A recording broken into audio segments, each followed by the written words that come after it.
Rudianto, belum lama ini kan cukup banyak lembaga internasional yang menyoroti bagaimana perkembangan dinamika tanah air. Beberapa waktu lalu ada MSCI, sekarang kali ini Moody's yang memangkas outlook kredit Indonesia. Meskipun memang belum dipangkas, tapi tentunya ini jadi early warning ya Pak ya. Sebetulnya apa sih yang perlu dikhawatirkan dari outlook Moody's ini? Jadi kalau lembaga pemeringkat itu kan ada 3, ada yang internasional ya, Moody's, Fitch, sama Standard & Poor's.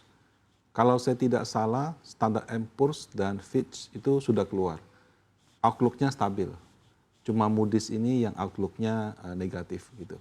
Negatif itu tadi seperti yang sudah dijelaskan, dia tidak turun sekarang, tapi tahun depan kalau dia review lagi mungkin bisa turun. Tapi kalau dilakukan perbaikan-perbaikan mungkin saja jadi stabil. Nah, hal ini tentu menurut saya suatu teguran kali ya yang bagi dari lembaga internasional bahwa mungkin pemerintah kita ingin mencapai pertumbuhan ekonomi tinggi, mungkin ingin melaksanakan program-programnya. Tapi kita kan juga mengandalkan juga investor asing, baik itu dalam bentuk investasi pasar modal, baik dalam bentuk investasi sektor real gitu. Nah, bagi investor asing, mereka juga punya kepedulian terhadap kalau dalam konteks obligasi, bagaimana suatu negara dikelola.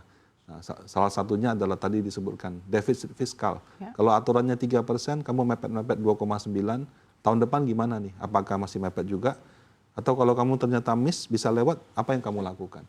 Nah, kalau ternyata lewat dari 3%, apakah itu hal yang aneh? Tidak juga. Banyak negara lain lebih tinggi batasannya. 5%, bahkan ada yang 7%. Tapi kita kan sudah buat aturan yang 3%. Jadi itu menjadi perhatian. Nah, kalau kita baca lengkap, dia punya penjelasan.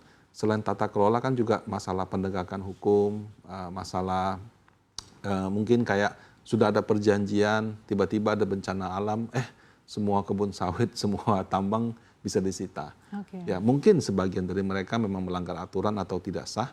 Tapi kan mungkin di antara sebagian situ sudah menyelesaikan semua perizinannya dengan baik gitu. Nah, jadi hal ini menjadi perhatian. Kalau nanti misalnya saya investor asing, saya masuk ke Indonesia, saya investasi, tiba-tiba diambil gimana? Nah, itu kan ketidakpastian kebijakan ini ya yang sorotan juga ya Pak artinya.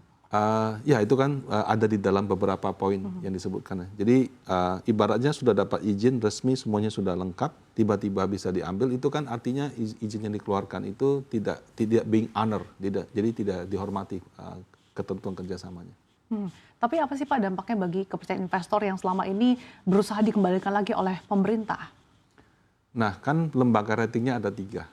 Biasanya itu mereka ambil mayoritas. Jadi kalau 3, cuma 1 yang outlook-nya turun, 2-nya stabil, harusnya tetap mengajunya kepada yang stabil itu.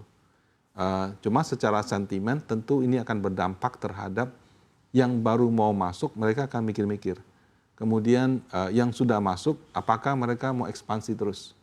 Kemudian kalau secara pasar modal biasanya berdampak kepada nilai tukar sama kepada yield obligasi negara. Yield obligasi negara kita sudah sempat, memang awal tahun 6%, karena APBN jadi 6,3. Sempat hampir 6,4, sekarang turun lagi 6,3. Gara-gara Moody balik lagi ke 6,4 gitu. Jadi ibaratnya kalau yield meningkat, artinya kalau pemerintah mau terbitin obligasi, dia harus membayar imbal hasil yang lebih tinggi. Nah, seperti itu. Kalau untuk dampaknya ke nilai tukar rupiah seperti apa Pak? Ya langsung sih tidak ya, tapi kan ini menjadi suatu sentimen negatif. Jadi memang nilai tukar rupiah itu tidak ditentukan oleh semata-mata outlook daripada suatu lembaga pemeringkat. Ada masalah defisit fiskal, ada masalah, kadang-kadang semua lokal baik-baik saja, tapi tergantung DXY-nya. Jadi kalau DXY-nya naik, mau sebagus apapun kita, tetap aja dolar rupiah melemah. Tapi kalau kita lagi kurang bagus nih, tapi ternyata si DXY turun, ya bisa aja kita punya rupiah juga menguat. Jadi itu mungkin berdampak secara sentimen, tapi secara fundamental kadang-kadang nilai tukar itu harus lihat 2 negara, Indonesia dan Amerika. Oke, meskipun tadi masih akan direview kembali oleh Moody's, seperti apa perbaikan-perbaikan dilakukan oleh pemerintah, tapi Pak kalau misalkan nanti worst case-nya akan diterapkan downgrade rating, potensi capital outflow-nya ke depan seperti apa sih Pak? Kalau Moody's sama yang 2 lainnya itu mungkin cuma perbedaannya. Jadi kalau yang lain pakai BBB, BBB minus, BBB plus, itu kayak Pevindo. Kalau Moody's itu dia pakai BAA1, BAA2, BAA3. Kalau saya tidak salah, 1 itu plus, 2 itu nggak ada tanda, 3 itu minus. Ya kalau misalnya diturunkan dari BAA2 menjadi BAA3 atau triple B menjadi triple B minus, ya nggak apa-apa sih, masih tetap dalam range triple B gitu. Baru jadi masalah kalau triple B turun ke double B. Nah Oke, kalau itu itu menjadi masalah, itu warning. masalah ya. Oke. Nah, tapi kalau misalnya cuma BBB minus, BBB, BBB plus, ya itu masih dalam range triple B. Jadi Tapi artinya tidak perlu dikhawatirkan ya Pak? seperti yang saya sampaikan tadi, itu harus bertiga. Jadi paling tidak dari 3 itu 2. Karena kalau cuma 1, 2-nya enggak, kadang-kadang contoh lah misalnya kita menilai harga wajar obligasi. Di Indonesia ada namanya lembaga PHEI. Dia akan menerbitkan harga wajar obligasi. Kalau korporasi dasarnya pakai rating. Nah, ketika ada dalam kasus ada beberapa lembaga pemeringkat ratingnya beda, mereka akan pakai yang mayoritas. Nah, itu. Jadi kalau 2 lainnya masih nggak ada perubahan, ya masih setara triple B. Oke.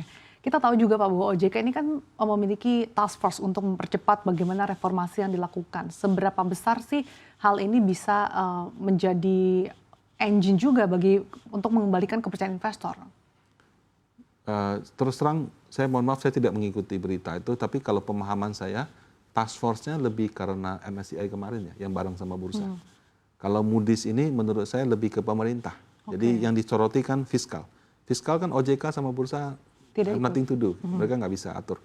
Kemudian kalau penegakan aturan, persoalan izin tambang, izin sawit, kemudian danantara, itu semuanya urusan pemerintah. Jadi kalau konteksnya task force menurut saya lebih ke MSCI. Dan menurut saya sih rencana yang dipaparkan bursa dan OJK untuk MSCI itu sudah menjawab pertanyaan, tinggal implementasi aja.